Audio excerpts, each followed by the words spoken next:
Assalomu alaykum barchaga do'stlar, barchangizni kanalimda ko'rib turganimdan juda ham xursandman. Do'stlar, bugun futbol kuni. Bugun APLning 29-turi doirasida Manchester City jamoasi o'z uyida Brighton'ni qabul qiladi. Bugun Abduqodir Husanov boshchiligidagi Manchester City jamoasi 3 ochko uchun harakat qiladi. Bilasizmi do'stlar, turnir jadvaliga agar qaraydigan bo'lsak, holat juda ham qiziqarli.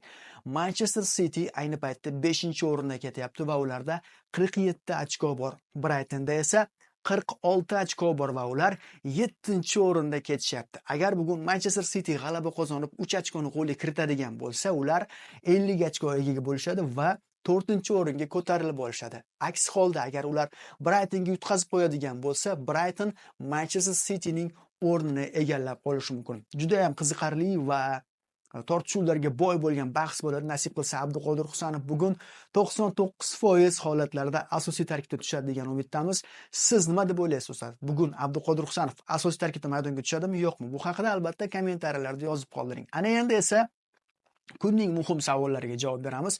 Bugun uchrashuv O'zbekiston vaqti bilan 20:00 da boshlanadi. Diqqat qiling, O'zbekiston vaqti bilan 20:00 da, Moskva hamda Sankt-Peterburg vaqtlari bilan esa 18:00 da boshlanadi. Bu uchrashuvni na O'zbekistonda, na Rossiyada birorta telekanal, ya'ni telekanal deganda televizorda internetsiz tomosha qiladigan telekanalni nazarda tutyapman. Na Zo'r TV, na Sport TV, na Futbol TV bu o'yinni olib bermaydi.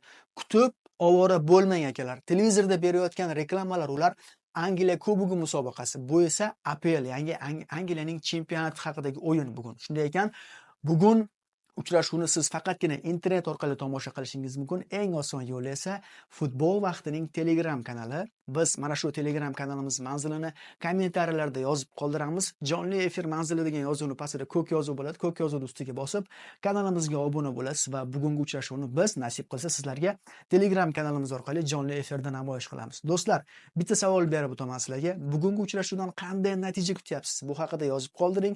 Bugun Abduqodir Husanov asosiy tarkibda tushadimi, yo'qmi? Bu haqida ham yozib qoldiring. Ha, aytganda do'stlar, juda ham bir qiziqarli ma'lumot tarqaldi kecha. Rost deb aytishyapti. Abduqodir Husanov uylanyapti. 27-may kuni Abduqodir Husanovning to'yi rejalashtirilgan. Endi to'yga kimlar keladi deb o'ylaysiz? Bu haqida ham yozib qoldiring. Abduqodirning nikoh to'yi bo'lishi kutilyapti 27-may sanasiga va mana shu to'ylarga qaysi jahon yulduzlarini O'zbekistonga keladi deb o'ylaysiz? Pep Guardiolami, Hollandmi, kimlar Abduqodirning to'yiga tashrif buyuradi? Bu haqida ham kommentariyalarda yozib qoldiring. Futbol vaqtida qo'ling va siz futbol haqidagi eng yaxshi kanaldasiz. Xayr, salomat bo'ling.